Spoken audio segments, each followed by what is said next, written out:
वंदना के तमाम कार्यक्रम और सब चीजों के लिए खुदावन, जो कुछ भी उनका आगे का प्रोग्राम है और जो कुछ भी आगे की उनकी योजनाएं हैं, होने दे खुदावन, तेरी इच्छा में वो पूरी होने पाए। हर एक जन जो उस संस्था के अंदर काम कर रहा है, उस पर तेरी बड़ी आशीष और बरकत चाहते हैं। आज के वक्ता के लिए दुआ करते हैं कि खुदावन उसको अपनी आत्मा से अभिषेक करना, और तेरी इच्छा जो उसके जीवन से है प्रभु जी, वो वचन तेरे दास के द्वारा प्रभु तेरे लोगों तक पहुंच सके। दुआ करते हैं कि खुदावन हर एक जूम की खराबी से प्रभु जी हमें बचाना, और होने दे खुदावन हम भरपूरी से आनंद लेकर के प्रभु तेरे वचन की रोटी को खा सके, शेर और आसूदा हो, खुद बचे और दूसरों को भी बचा सके प्रभु जी। दुआ करते हैं जितने भी भाई बहन हमारे साथ जुड़ गए, धन्यवाद करते हैं, और जो अभी भी हमारे साथ जुड़ना मांगते हैं, प्रयास कर रहे हैं खुदावन, उनकी सहायता, उनकी मदद करना, कि संसारिक कोई भी बाधा उनके जुड़ने में बीच में ना आने पाए, बल्कि परमेश्वर होने दे कि भरपूरी से प्रभु जी वो हमारे साथ जुड़ करके हम सब एक हो करके तेरी आराधना और तेरी स्तुति कर सके। आज के वचन की जो गहराइयां हैं खुदावन, तेरे दास के द्वारा हम तक भरपूरी से पहुंच सके, मदद करना, सहायता करना। बीवी तेरी तमाम बरकतों के लिए हृदय से धन्यवाद करते हैं, और दुआ करते हैं कि खुदावन हमें इस अंतिम समय के अंदर तैयारी का दिल दे, हर एक जन तैयार पाया जाए, जब तू आमद हो तेरी, तो प्रभु जी हम तेरे साथ उठाने वाले बन सके। आदर मान महिमा आपको देते हुए धन्यवाद के साथ प्रभु जी प्रार्थना मसीह यीशु के नाम से मांगते हैं, सुन और ग्रहण कर ले, आमीन। आमीन। थैंक यू अंकल सुन प्रार्थना के लिए। हमारे बीच में बहन सिस्टर अबिगेल है, उनसे निवेदन करते हैं कि गाने में अगुवाई करें। Over to sister Abigail. तुम प्यारे प्रभु की सेवा में, तुम प्यारे प्रभु की सेवा में अपने को दान करो। तुम हो प्रभु की पवित्र प्रजा, उसकी तुम सेवा करो। तुम हो प्रभु की पवित्र प्रजा, उसकी तुम सेवा करो। अंधकार से जीवन में वो रोशनी ले आया, अंधकार से जीवन में वो रोशनी ले आया। उस रोशनी एक मार्ग नया पाया, जीवन हमारा उसके लिए जीवन बलिदान करो। जीवन तुम्हारा उसके लिए जीवन बलिदान करो। तुम प्यारे प्रभु की सेवा में अपने को दान करो। तुम हो प्रभु की पवित्र प्रजा, उसकी तुम सेवा करो। कल तुम जो बचते थे अनजान में, कल तुम जो भटकते थे अनजान में, वो तुम चलाया उस प्यार की बाहों में, वो तुमको चलाया उस प्यार की बाहों में। प्यार उसका है कितना अद्भुत, उसको तुम याद करो। प्यार उसका है कितना अद्भुत, उसको तुम याद करो। तुम प्यारे प्रभु की सेवा में अपने को दान करो। तुम हो प्रभु की पवित्र प्रजा, उसकी तुम सेवा करो। हे याद तुम्हें प्यारो, जन्म के पापों में, तुम याद प्यारो, तुम जन्मे पापों में, पापों में, उसके पवित्र लहू से पापों में, उसके पवित्र लहू से अब मन तो प्रभु का मंदिर है, नित्य उसको ध्यान करो। अब मन तो प्रभु का मंदिर है, नित्य उसको ध्यान करो। तुम प्यारे प्रभु की सेवा में अपने को दान करो। तुम हो प्रभु की पवित्र प्रजा, उसकी तुम सेवा करो। सेवा जो करे उसकी, फल पाएगा वो अंत में। सेवा जो करे उसकी, फल पाएगा वो अंत में। ये आसमान है, ना और ने पाया, ना और ने पाया। भारी होकर चरणों में उसकी बड़ाई करो। भारी होकर चरणों में उसकी बड़ाई करो। तुम प्यारे प्रभु की सेवा में अपने को दान करो। तुम हो प्रभु की पवित्र प्रजा, उसकी तुम सेवा करो।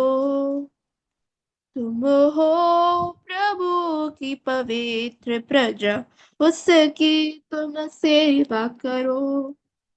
तो उनके द्वारा आज का हम वचन सुनेंगे। वो है, थीम है God's purpose to save you.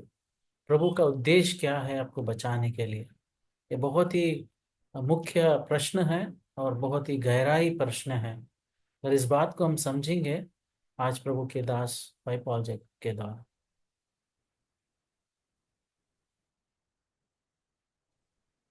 सभी भाई बहनों को जय मसीह की। Praise the Lord. आइए हम प्रार्थना करें, प्रभु से सहायता मांगे। हमारे प्रेमी स्वर्गीय पिता, सभी अच्छे आशीषों के दाता, धन्यवाद देते हैं प्रभु यीशु मसीह, जिसको आपने एक अद्भुत दान के रूप में, अनस्पीकेबल गिफ्ट के रूप में हमें दिए हैं। प्रभु यीशु मसीह परमेश्वर का पुत्र, जिसने मुझसे प्रेम किया और मेरे लिए अपने आप को दे दिया।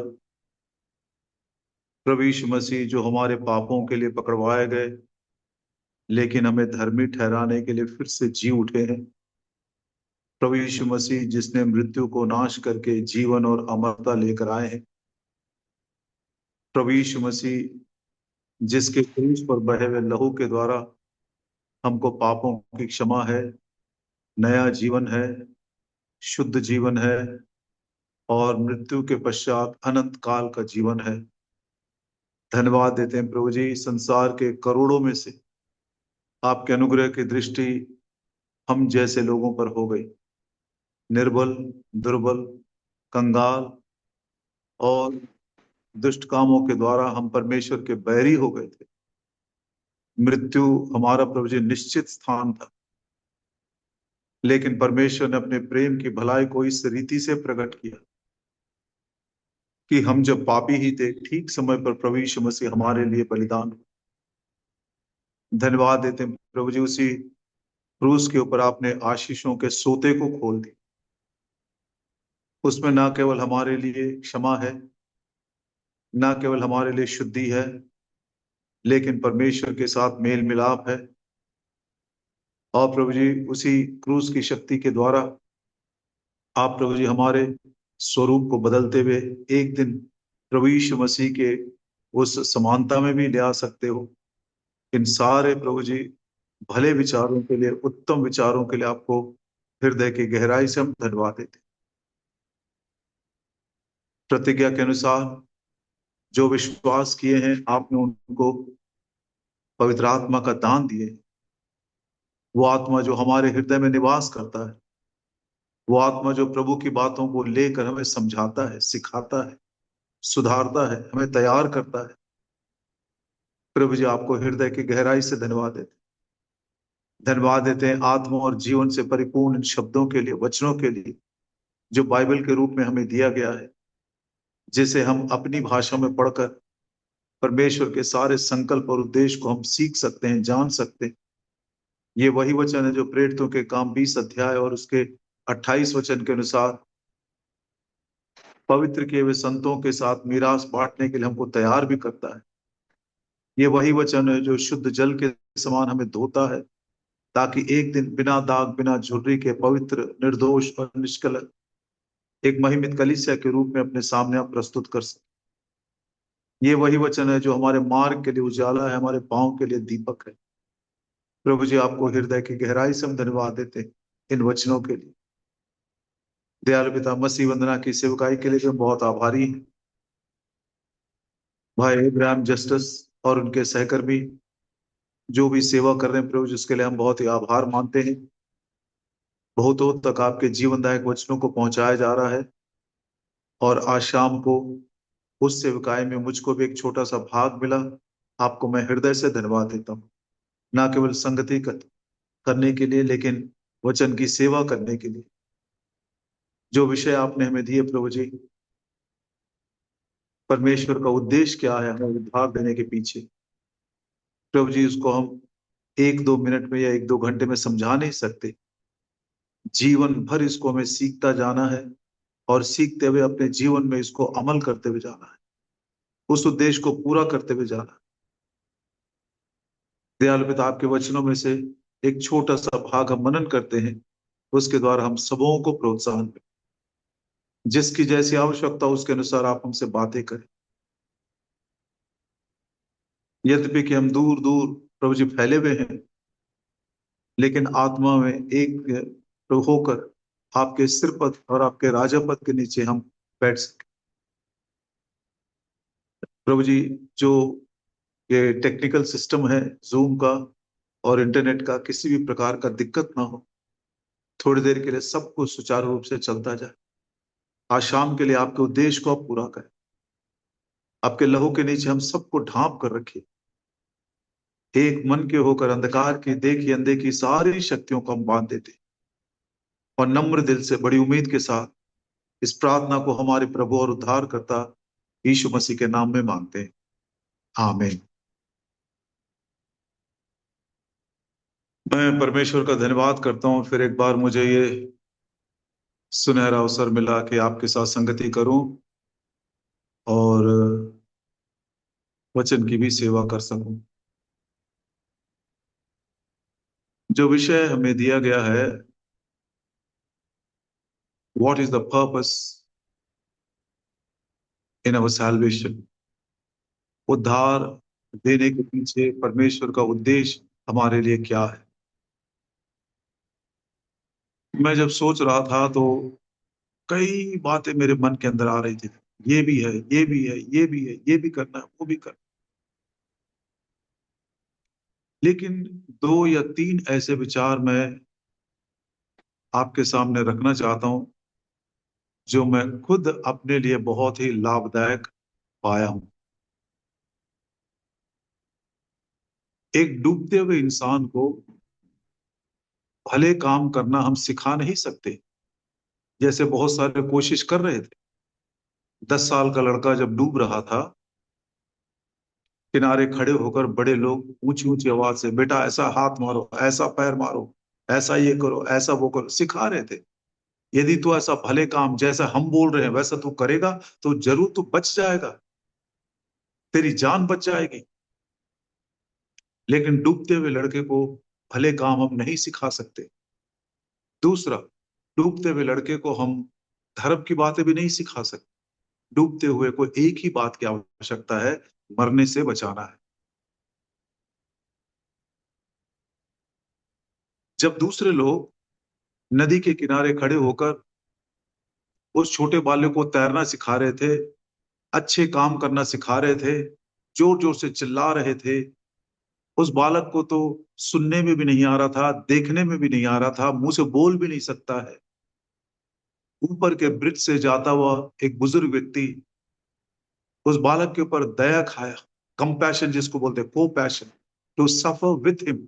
उस बालक के दुख को उसने महसूस किया और ऊपर से छलांग लगा दिया, अपने प्राण की परवाह न करते हुए। 15-20 मिनट के बाद उस बालक को अपने कंधे के ऊपर लेकर बाहर आया। आधे पौन घंटे के बाद उस बालक को फिर से एक बार श्वास लिया। श्वास लिया मतलब उसको होश आया और वो जान सका कि मैं मर रहा था, किसी ने मुझको डूबने से बचा लिया। पूछ रहा था, किसने मुझको बचाया, किसने मुझको बचाया? वो ये नहीं पूछा कितने लोग मुझको तैरना सिखा रहे थे, कौन है वे लोग जो मुझको अच्छी अच्छी बातें करने के लिए सिखा रहे थे, वो नहीं पूछा। इतना ही पूछा, हु सेव्ड माय लाइफ। उद्धार देने के पीछे परमेश्वर का एक ही मकसद था, हम जीवन पाए, बहुतायत का जीवन। धर्म सिखाने के लिए प्रभु यीशु मसीह नहीं आए, और उद्धार का मकसद भी धर्म सिखाना नहीं है। उद्धार का मकसद एक ही है, एक मरे हुए इंसान को जीवन देना। प्रभु यीशु मसीह ने कहा इस बात को, यूहन्ना सुसमाचार उसका 10 अध्याय और उसका 10 वचन। यूहन्ना सुसमाचार 10 अध्याय और उसका 10 वचन। चोर किसी और काम के लिए नहीं, प्रभु यीशु मसीह ने कहा, चोर किसी और काम के लिए नहीं परंतु केवल चोरी करने और घात करने और नष्ट करने को आता है। मैं इसलिए आया हूं कि वे जीवन पाए और बहुतायत से पाए। प्रभु यीशु मसीह उद्धार करता क्यों आए? मेरा मकसद एक ही है, तुमको जीवन दो और बहुतायत का जीवन दो। तो उद्धार के पीछे सबसे पहला मकसद है एक मरे हुए इंसान को जीवन देना।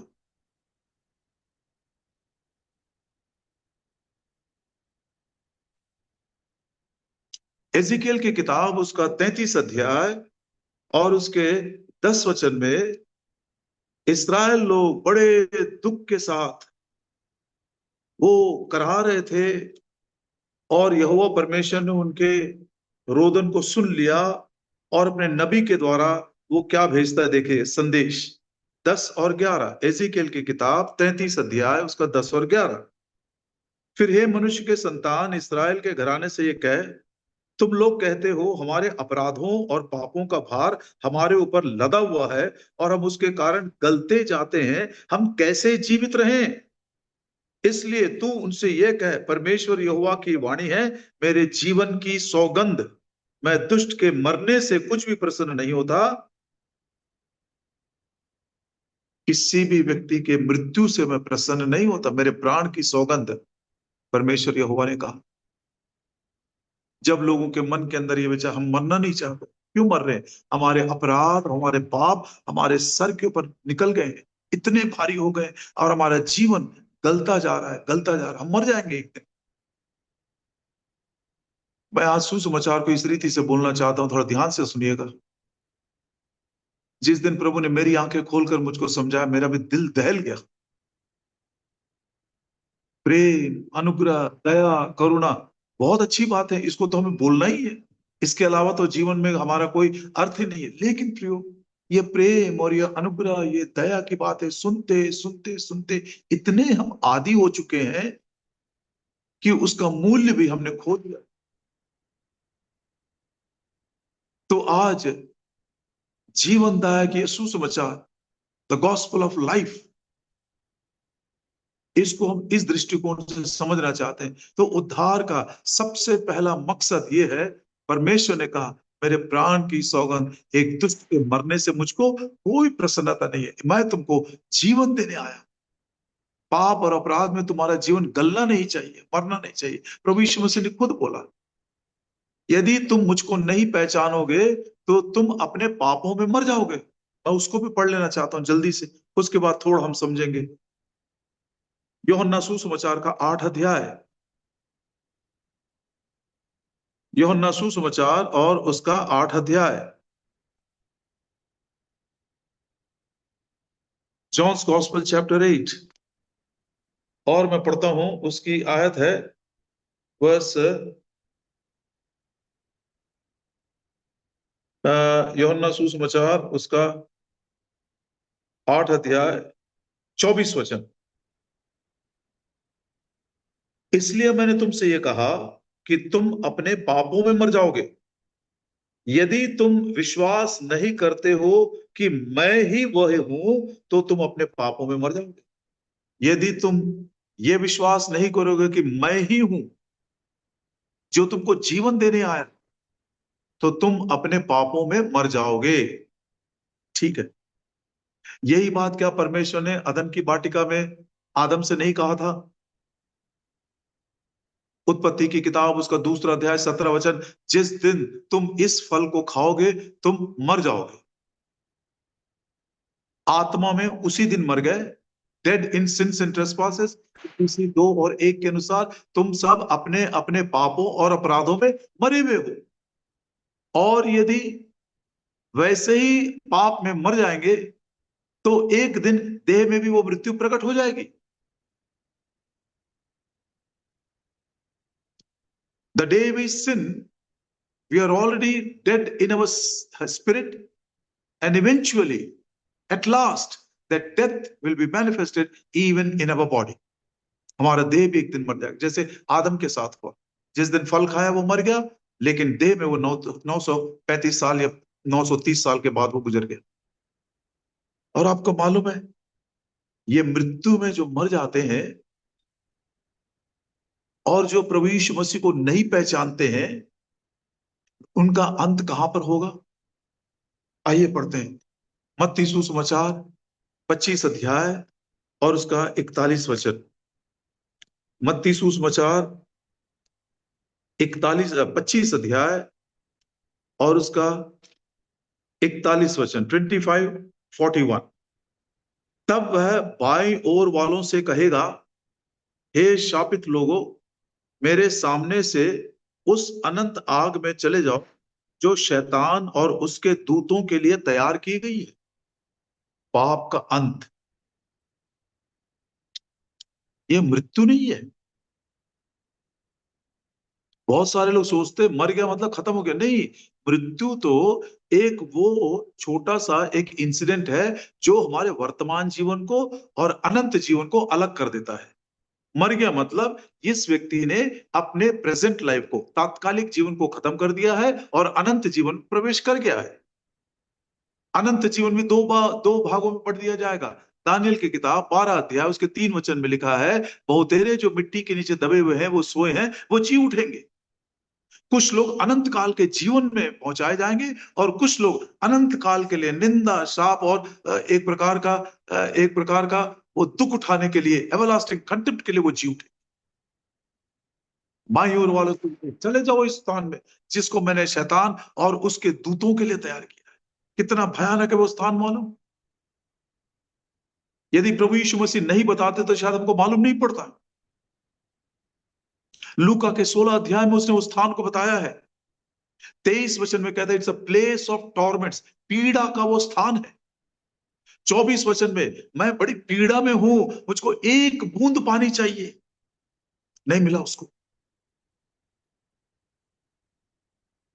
और बार बार वो टॉर्मेंट और टॉर्मेंट 5-6 बार वो शब्द को हम लूका सुसमाचार के 16 अध्याय में, जहां पर हम धनवान और उस गरीब लाजर के विषय में पढ़ते हैं, वो ये कोई कथा नहीं है या कोई दृष्टांत नहीं है प्रियो, ये सच बात है, क्योंकि वहां पर व्यक्ति का नाम बताया गया है, लाजरस उसका नाम है।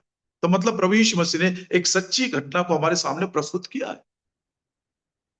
It is a place of torment, पीड़ा का स्थान है, दुख का स्थान है, असीम वेदना, जिसको हम इसको वर्णन नहीं कर सकते। एक और जगह लूका के 12 अध्याय में प्रभु यीशु मसीह ने खुद कहा, जहां पर कीड़ा मरेगा नहीं और आग नहीं बुझेगा। ये मनुष्य के लिए नहीं बनाया, जिसको परमेश्वर ने अपने स्वरूप में बनाया था उसके लिए नहीं बनाया, उसके लिए तो स्वर्गलोक बनाया गया था। लेकिन जो शैतान और उसकी दूतों के लिए बनाया गया था, मनुष्य को बड़े दुख के साथ परमेश्वर को कहना पड़ेगा, चले जाओ तुम स्थान, तुमने मेरी नहीं माना, मैंने कहा था फल मत खाना, लेकिन तुमने उसकी मानकर तुम खा लिए, चलो उसी के पीछे चले जाओ। तुमने ही निर्णय लिया, तुमने ही ऐसा पक्का किया, नहीं मैं प्रभु की नहीं मानूंगा, मैं उसी की मानूंगा, और शत्रु की मानूंगा, शैतान की मैं मानूंगा। अधिकांश लोग दुनिया में बस इसी धोखे में, इसी भ्रम में है। ठीक है तुमने मेरी नहीं माना, ठीक है तुम्हारा, तुम उसी के साथ जाओ, मैं तुमको अनुमति देता हूं। उसका अंत क्या है मैं बता रहा हूं तुमको, ये नरक जो है, अनंत काल की आग जो है, टॉर्मेंट का स्थान जो है, मैंने शैतान और उसके दूतों के लिए बना। ठीक है तुम उसकी मानते रहे, उसी की बात को आपने सच माना, उसी के साथ तुम चले जाओ। बात असल में ये भी नहीं है।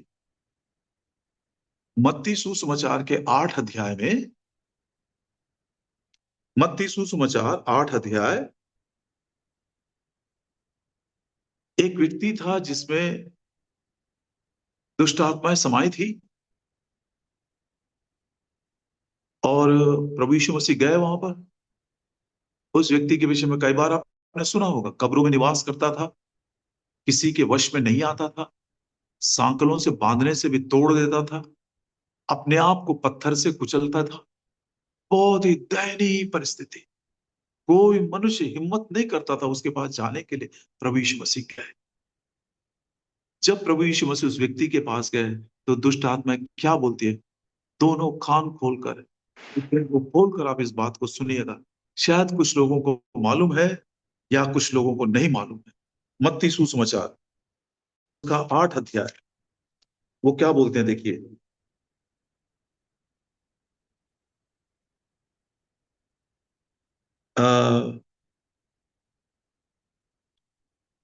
उसका वचन पढ़ते हैं 29। उन्होंने चिल्लाकर कहा, हे परमेश्वर के पुत्र, हमारा तुझसे क्या काम। दुष्ट आत्माएं बोल रही है ये बात, हमारा तुझसे क्या काम, क्या तू समय से पहले हमें दुख देने यहां पर आया है। इंग्लिश में लिखा है, have you come to torment us before our time. दुष्ट आत्मा कह रही, हे परमेश्वर के पुत्र, पवित्र परमेश्वर के पुत्र, हमें मालूम है तू कौन है, हमको मालूम है तूने हमारा अंत कहां पर रखा है।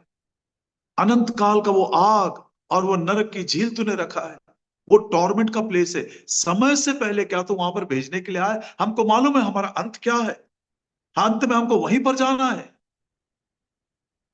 जब पुराना आकाश और पुरानी पृथ्वी खत्म हो जाएगी और नया आकाश नई पृथ्वी जब शुरू होगी, अनंत काल का युग जब शुरू होगा, और जब ये कहा जाएगा देखो परमेश्वर का डेरा मनुष्यों के बीच में है, तो हम तेरे साथ नहीं, मनुष्यों के साथ नहीं, उस नरक की झील में, प्लेस ऑफ टॉर्मेंट में होंगे। हमको मालूम है हमारा अंत क्या है, लेकिन समय से पहले क्या तू भेजना चाहता है। इसीलिए 31 वचन में क्या बोलते थे कि 31 में, दुष्ट आत्माओं ने उससे यह कहकर विनती की, भीख मांग रहे हैं, यदि तू हमें निकालता है तो सूअरों के झुंड में जाने दे, थोड़ा देर अनुग्रह कर दे हमारे ऊपर, थोड़ा देर हमको और आराम दे दे, समय से पहले वो पीड़ा के स्थान में मत पहुंचाना, क्योंकि अंत में हमको वहीं पर जाना, ये हमको मालूम है। पाप का अंत एक ऐसी जगह है जहां पर शैतान और उसके जो दुष्ट आत्मा है वो भी जाने को डरती है।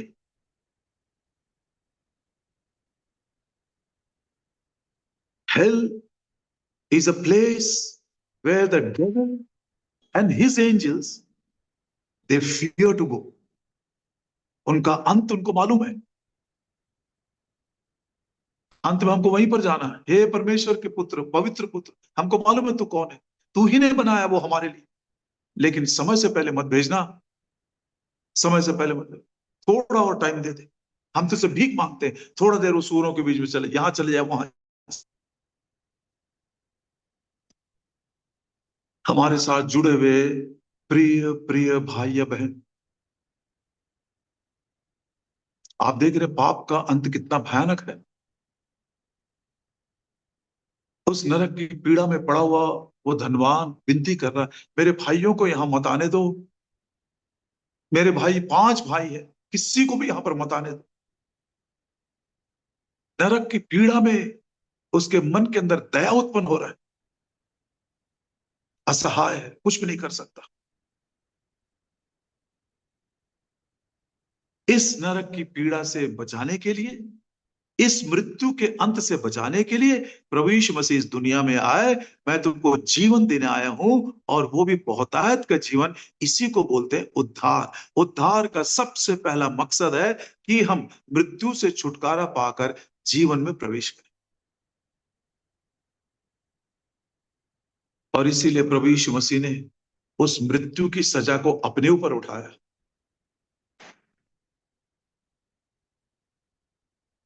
जवानी के दिनों में एक सेवक को कहते हुए सुना था, आज मैं खुद अपने हृदय में महसूस करता हूं, क्रूस का वो बलिदान जहां पर प्रभु यीशु मसीह एक धर्मी अधर्मियों के लिए, परमेश्वर खुद मनुष्य के लिए, एक पवित्र पुरुष अशुद्ध लोगों के लिए जब प्राण दे रहा था, वो क्रूस की जो वेदना है वो नरक की वेदना कहते हैं। He was saying it is the torture and the torment of hell. प्रभु यीशु मसीह ने नरक के उस दुख को, उस पीड़ा को अपने ऊपर महसूस किया, इसीलिए वो उस मृत्यु को जीत सका। यदि तुम इस बात को नहीं पहचानोगे कि मैं ही वो हूं, 2 बातें हैं, उस नरक को मैंने शैतान और उसके दूतों के लिए बनाया, और यदि तुम मेरी नहीं मानते हो, उसी की मानते हो, उसी की आज्ञाओं पर चलोगे, उसी की बातों को अच्छा करोगे या उसी के कामों को करोगे, तुम भी, मैं बड़े बड़े आराम से कहता हूं, प्रभु का चले जाओ, उसी के साथ साथ साथ चले जाओ। लेकिन इस बात को भी पहचानना कि मैंने वो जगह तुम्हारे लिए तैयार नहीं किया था, इसीलिए उस नरक की वेदना से बचाने के लिए, वो मृत्यु से तुमको छुड़ाने के लिए तुम रो रहे थे, कौन हमको इस मृत्यु से छुड़ाएगा? ये पाप और अपराध हमारे सर के ऊपर से निकल गए, हम मरना नहीं चाहते। मेरे प्राण की सौगंध, एक दुष्ट के मरने से मुझको कोई प्रसन्नता नहीं, इसलिए परमेश्वर ने अपना धर्मी पुत्र, पवित्र पुत्र को, प्रभु यीशु मसीह को हमारे लिए बलिदान होने को दिया, हमारे पाप की मृत्यु को वो सह लिया। जिसके पास मृत्यु का अधिकार था, इब्रानियों 2:14, जिसके पास मृत्यु का अधिकार था, उसी को प्रभु यीशु मसीह ने अपनी मृत्यु से हरा दिया।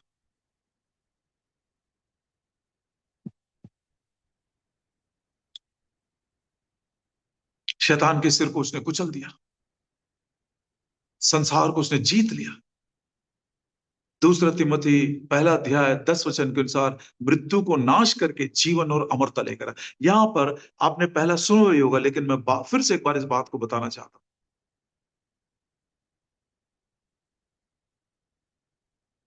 प्रभु यीशु मसीह जब अपने आप को मृत्यु के लिए सौंप दिए, हालांकि परमेश्वर को कोई मार नहीं सकता, लेकिन अपने आप को जब मृत्यु के लिए सौंप दिए,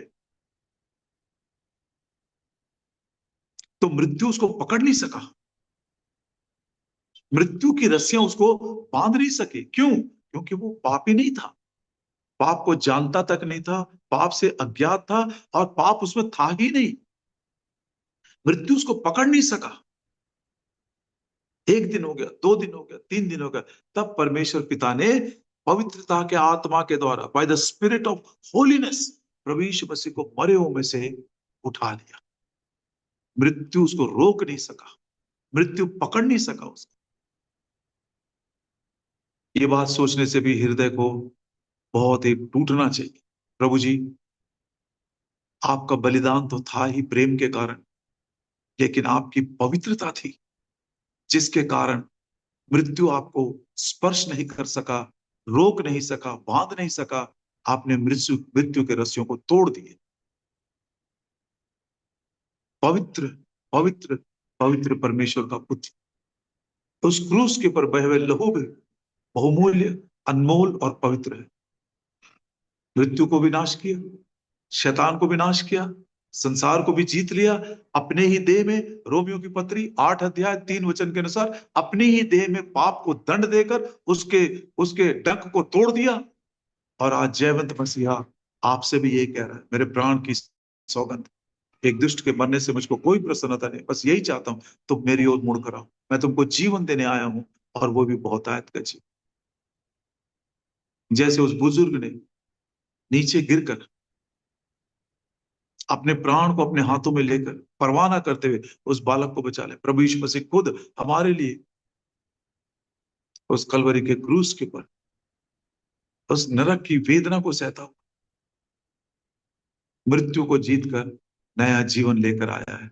the purpose of salvation is new life. इसलिए इसको बॉर्न अगेन बोलते हैं।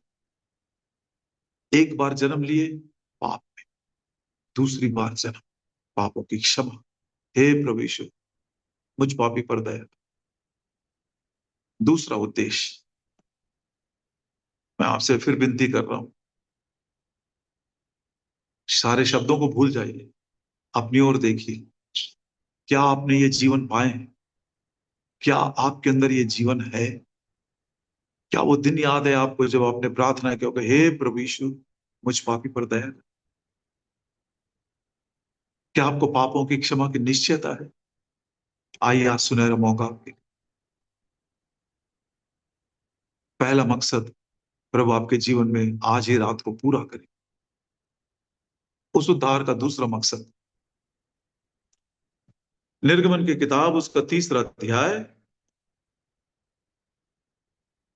12 वचन। निर्गमन की किताब 3 अध्याय 12 वचन। परमेश्वर यहोवा ने मूसा से कहा, निश्चय मैं तेरे संग रहूंगा, और इस बात का कि तेरे भेजने वाला मैं हूं, तेरे लिए यह चिन्ह होगा कि जब तू उन लोगों को मिस्र से निकाल चुके, तब तुम इसी पहाड़ पर परमेश्वर की उपासना करोगे। यह दूसरा उद्देश्य है। We are saved to serve and not to sin. अब पाप नहीं करना है, पाप करने के लिए उद्धार नहीं लो। अरे पाप से ही उद्धार मिला है और पाप ही करते रहेंगे। प्रभु दया करे मेरे ऊपर और हम सबों के। जब तुम मिस्र से बाहर निकलोगे, जब तुमको मैं वो दासत्व के घर से, पाप के बंधनों से छुड़ाकर मेमने के लहू की शक्ति के द्वारा तुमको बाहर लेकर आऊंगा, तो तुम मेरी आराधना करोगे। सो परमेश्वर का दूसरा उद्देश्य है कि हम उसके आराधना करने वाले बने, क्योंकि परमेश्वर ऐसे ही आराधकों को ढूंढ रहा है। The second purpose of our salvation is we should become true worshippers. पढ़ेंगे हम उसको, यूहन्ना सुसमाचार 4 अध्याय और उसका 23 वचन। यूहन्ना सुसमाचार 4 अध्याय और उसका 23 वचन। John's gospel chapter 4 and verse 23। परंतु वह समय आता है, वरन अब भी है, जिसमें सच्चे भक्त पिता की आराधना आत्मा और सच्चाई से करेंगे, क्योंकि पिता अपने लिए ऐसे ही आराधकों को ढूंढ रहा है। ऐसे ही आराधकों को, मतलब किस प्रकार के आराधक है वो? जल्दी जल्दी सुनिएगा। पहला, 5 आराधकों। मैं तो कहता हूं सचमुच में, दूसरी बातों को छोड़कर यदि हम आराधक ही बनने का उद्देश्य रखते हैं, प्रभु जी, the purpose of my salvation, if it is that I should be a true worshipper, I want to fulfil this purpose. इस उद्देश्य को मैं पूरा करना चाहता हूं। अब यही उद्देश्य पूरा करते करते हमारा जीवन बीत जाएगा। देखिए, 5 आराधकों को मैं बताता हूं बहुत ही संक्षिप्त में, केवल हमारे पास एक 10 मिनट का टाइम है। अब्राहम, पवित्र शास्त्र बाइबल में सबसे पहले आराधना किया। इस बात को हम उत्पत्ति की किताब उसके 22 अध्याय में पढ़ते हैं। असल में करने क्या जा रहा था? मोरिया के पहाड़ के ऊपर अपने बेटे का होम बलि करने जा रहा था। यही बात परमेश्वर ने कहा था उत्पत्ति के 22 और उसके 30 वचन में, जिससे तू प्रेम करता है उसको जाकर मेरे लिए होम बलि करके चढ़ा दे। इब्राहिम बिना प्रश्न भी नहीं पूछा, चला गया वो, और अपने दासों को वहीं पर नीचे रखा और उसने कहा कि तुम यहीं पर रहो, मैं और लड़का जा रहे हैं, आराधना करके फिर वापस आएंगे। आराधना का बहुत ही पहला और गहरा अर्थ, आत्मिक अर्थ यहां पर हमको सीखने के लिए मिलता है। आराधना का मतलब हम सब खड़े हो, आओ हम खड़े होकर ताली बजाकर परम पिता की हम स्तुति गाएं। आराधना वो एक बहुत ही छोटा सा किंडरगार्टन का एक समझ है वो। जैसे बच्चे केजी में एबीसीडी पढ़ते हैं, और प्रभु यीशु मसीह जब आ रहा है तो बच्चों को लेने के लिए नहीं आ रहा, वो पुत्रों को लेने के लिए आ रहा, महिमा के पुत्रों को प्रकट करने के लिए। सो आराधना का अर्थ भी समझने के लिए हमको पुत्रत्व के दर्जे में पढ़ना चाहिए। अब्राहम ने अपने बच्चे को नहीं, मतलब एक बालक को लेकर नहीं गया, ही टुक हिज सन, चला गया मोरिया पहाड़ के ऊपर, वेदी बांध दिया, इसहाक को बांध दिया और वेदी को खड़ा करके उसके ऊपर लिटा दिया और छुरी उठाया। उठाने से पहले वो क्या कह रहा था मालूम? हे परमेश्वर, तू कह रहा था कि मैं अपने बेटे से प्रेम करता हूं। हाँ, मैं प्रेम करता हूं, क्योंकि ये तेरा दिया हुआ दान है, ये मेरा विश्वास का फल है, ये मैं प्रेम करता हूं। लेकिन तूने मुझसे मांगा, आज मैं उस दान को बलि करते हुए इस बात को प्रकट करना चाहता हूं कि मैं अपने दान से ज्यादा दाता से प्रेम करता हूं। ये आराधना है, ये आराधना है। हाथ उठाकर हम गीत गाते, अच्छी बात है, ताली बजाते, अच्छी बात है, ढोलक बजाते, अच्छी बात है, म्यूजिक भरपूर बजाते, लेकिन प्रियो ऐसे ही आराधकों को ढूंढ रहा है। कैसे? इब्राहिम के समान जो कह सके, Lord I love the giver more than the gift. देने वाला दाता कौन है? परमेश्वर है। दान कौन है? इसहाक है। दान को बलिदान कर दिया। लौदीके की कलीसिया के लोग, वे लोग अपने दान को ज्यादा प्रेम करते थे, दाता को उन्होंने घर के बाहर छोड़ दिया। कमरे के बाहर खटखटा रहा, नहीं मालूम कितनों के दिलों पर प्रभु यीशु मसीह सालों से खटखटा रहा, मेरे मुझको भी जगह दो, मुझको भी जगह दो, यदि तुम दरवाजा खोलोगे तो मैं आऊंगा। नहीं, मेरा घर तो बिल्कुल गिफ्ट से भर गया है, मेरे पास ये है, मेरे पास वो है, मेरे पास ये है, मेरे पास सब कुछ है, मुझको कोई बात की आवश्यकता नहीं। क्या दुख की बात है ये! You are not a worshipper. लौदीकिया के विश्वासियों, आप ऐसे आराधक नहीं हो जिसको पिता ढूंढ रहा है। आपने दाता से ज्यादा दान से प्रेम किया और दाता को ही बाहर कर दिया। मरियम की आराधना देखते हैं, मरकुस के 14 अध्याय में, जब उसने अलवस्त्र की कुप्पी तोड़ी तो चेलों ने क्या बोला मालूम? Why this waste? इतना बर्बाद क्यों किया गया?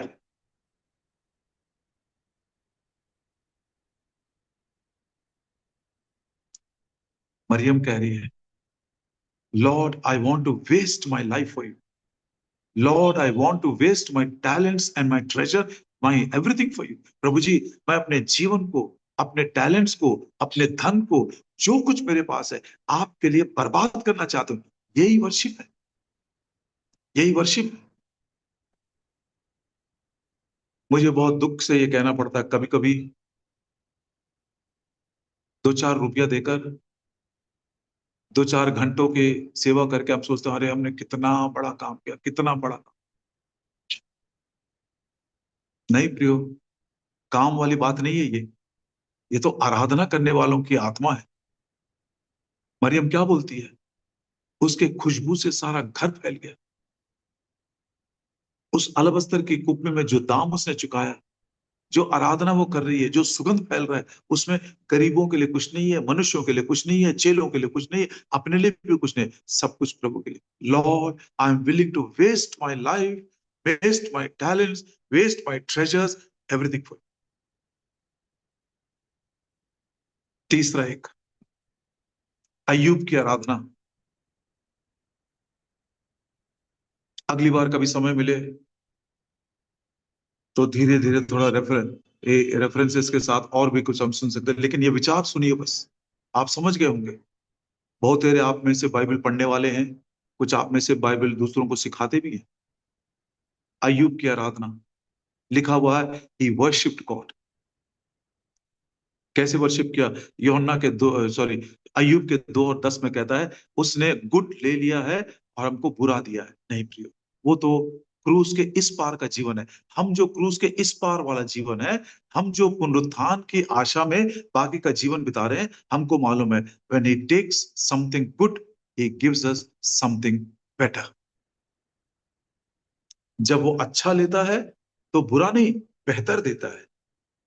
अय्यूब के जीवन में अच्छा क्या दिया उसने?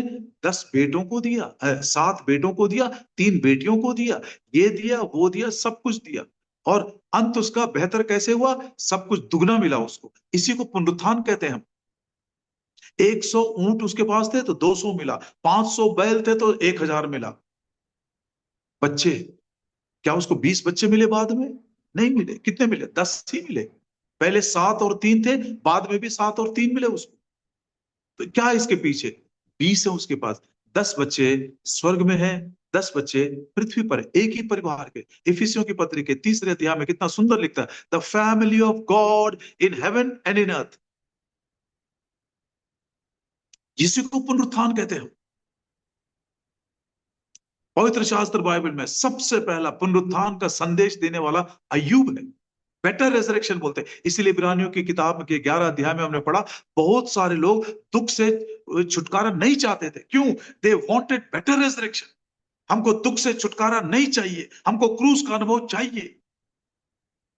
ये संसार का सुख विलास नहीं चाहिए। क्यों? हमको बेहतरीन पुनरुत्थान, बेटर रेजरेक्शन चाहिए। उस बेटर रेजरेक्शन की आशा में मुझको मालूम है मेरा छुड़ाने हारा जीवित है।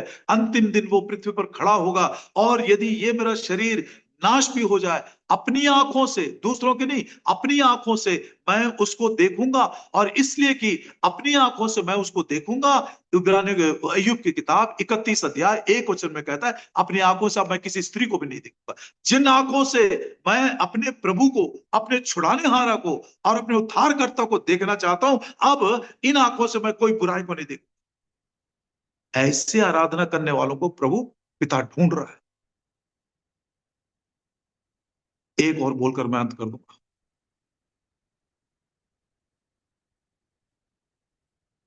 मरकुस के 5 अध्याय में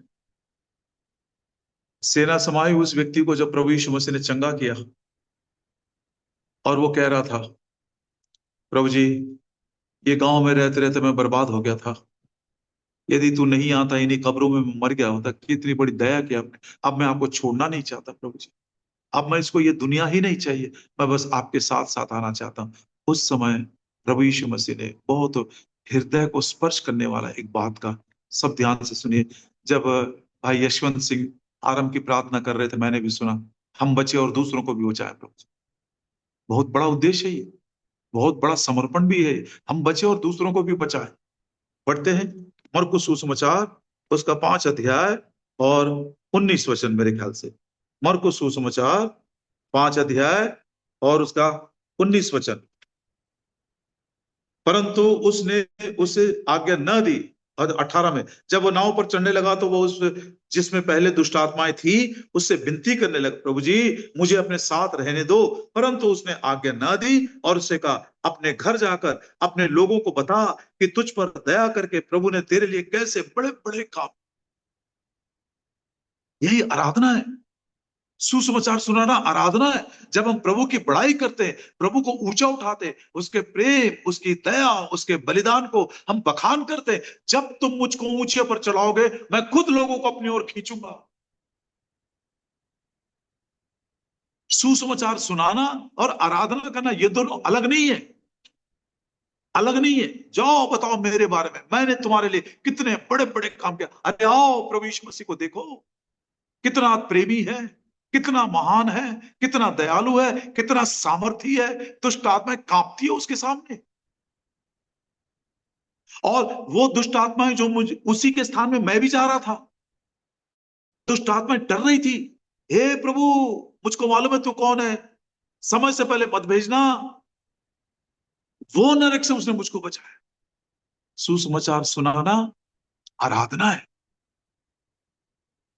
प्रभु की बड़ाई करना, प्रभु के महान काम को, उसके बड़े बड़े कामों को, ना केवल जो क्रूस के ऊपर किया, मेरे लिए किया उसने।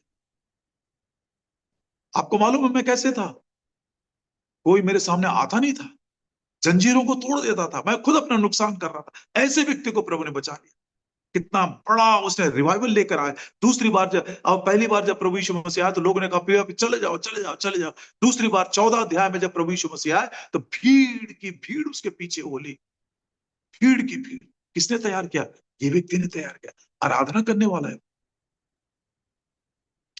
दो और बातें बोलकर बंद कर दूंगा आधे मिनट में।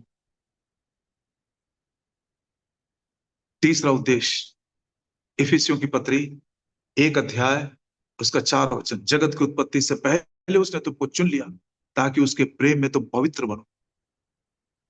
इब्रानी 12 का 14, ऐसी पवित्रता को खोजो जिसके बिना उसको कोई देख नहीं सकता। प्रभु यीशु मसीह को देखना चाहते हैं हम प्रभु यीशु मसीह से मिलना चाहते हैं। आइए अपने आप को हम ऐसा पवित्र रखें जिस पवित्रता के द्वारा हम उसको देख सकते हैं, उसके साथ जा भी सकते हैं। चौथा एक छोटी सी बात बता देता हूं। रोमियो की पत्री 8 अध्याय 29 वचन, जगत की उत्पत्ति से पहले उसने हमें ठहरा दिया है ताकि उसके पुत्र के स्वरूप की समानता करे। प्रतिज्ञा के अनुसार उसने हमको पुत्र का आत्मा दिया है, और वो आत्मा जब हमारे अंदर काम करता जाता है, आत्मा का फल प्रकट होता है। प्रेम, आनंद, मेल, धीरज, कृपा, भलाई, नम्रता, संयम। प्रभु यीशु मसीह का गुण है ये, प्रभु यीशु मसीह का स्वरूप है। प्रभु यीशु मसीह का पाप के कारण जब खो दिए थे, अब उसने क्षमा किया, नया जीवन दिया, और वो आत्मा दिया है, और आत्मा हमारे अंदर वो ही बिगड़े हुए स्वरूप को, समानता को फिर से एक बार। प्रभु इस वचन की रक्षा करें, प्रार्थना करें। हमारे प्रेमी स्वर्गीय पिता, इस वचन की रक्षा के लिए आपसे विनती और प्रार्थना करते हैं। थोड़े से शब्दों में प्रभु जी जो कुछ हम कह दिए हैं, आप अपने आत्मा के द्वारा उसका पूरा वर्णन आपके बच्चों की आवश्यकता के अनुसार पूरा करें। उद्धार का सबसे पहला मकसद है मरे हुए लोगों को जीवन मिले। प्रभु यीशु ने कहा जो कोई मेरी बातों को मान लेता है, विश्वास कर लेता है, मृत्यु से पार करके जीवन में प्रवेश किया। और जिनके जीवन में यह पहला उद्देश्य पूरा हो गया, दूसरा उद्देश्य यह है कि हम आपके सच्चे आराधक बने। ओ दयालु पिता, ऐसे आराधकों को इब्राहिम के समान, मरियम के समान, अय्यूब के समान, मरकुस के 5 अध्याय में जो पढ़ा हमने, एजिकेल के 46 अध्याय में जो पढ़ा हमने, लूका के 17 अध्याय में जो पढ़ा हमने, पौलुस और सिलास की आराधना जो प्रेरितों के काम के 16 अध्याय। ओ दयालु पिता, हम एक गीत गा लेते हैं, हाथ उठाकर आग बंद कर लेते हैं, और हम सोचते हैं हमने आराधना की। किस प्रकार के आराधकों को पिता ढूंढ रहा है? इब्राहिम के समान जो कह सके, हे परमेश्वर पिता, दान से ज्यादा मैं दाता तुझसे प्रेम करता हूं, कुछ भी आपके लिए देने को तैयार। मरियम के समान जो अपना सब कुछ आपके लिए वेस्ट करने को तैयार, बर्बाद करने के लिए तैयार है। अय्यूब के समान जो भला खोकर बेहतरीन पाता है, दुख उठाने को भी तैयार है। प्रभु ने भला ले लिया, ठीक है, मुझको बेटर रेजरेक्शन दिया है। Life is good but resurrection is better. प्रभु जी आप इस वचन की रक्षा करें, यशायाह 55:11 के अनुसार अपने उद्देश्य को पूरा करें। मेरे दिल से निकली हुई इस दीन प्रार्थना को हम सब एक मन और एक चित्त के होकर प्रभु यीशु मसीह के नाम में मांगते हैं, आमीन। आमीन। Praise the Lord. जय मसीह की सबों को। जय मसीह की सबको, और बहुत बहुत धन्यवाद जुड़ने के लिए। और प्रभु ने चाहा हम फिर से मिलेंगे, और उम्मीद करता हूँ कि आज का उद्देश्य, प्रभु बचाने का क्या उद्देश्य है, आपको समझ में आया होगा। उसकी आराधना के लिए हम ही ना करें, हम दूसरों को भी बचाएं और दूसरों को भी करें। और मैं निवेदन करता हूँ कि भाई पॉल जेकब से, प्रभु के दास की बेनेडिक्शन। अब हमारे प्रभु यीशु मसीह का अनुग्रह, परमेश्वर पिता का प्रेम, पवित्र आत्मा की मीठी और गहरी संगति हमारे साथ, हमारे सब प्रियों के साथ, और विशेष करके वे जो दुख और तकलीफ और दर्द में से जा रहे उनके साथ अब से लेकर युगान युग तक होती है। आमीन। सबको जय मसीह की। सबको जय मसीह अंकल। जय मसीह। जय मसीह सबको जय मसीह की जय मसीह Praise the Lord. मसीह की जय मसीह सबको आ जाओ जय मसीह की जय मसीह Praise the Lord. जय मसीह की सबके भाई बहनों को हाथ जोड़कर जय मसीह जय मसीह की। जय मसीह की। जय मसीह की। जय मसीह की। Thank you, thank you. Praise the Lord. सभी भाई बहनों को जय मसीह की। जय मसीह। जय मसीह की ब्रदर। जय मसीह की। जय मसीह।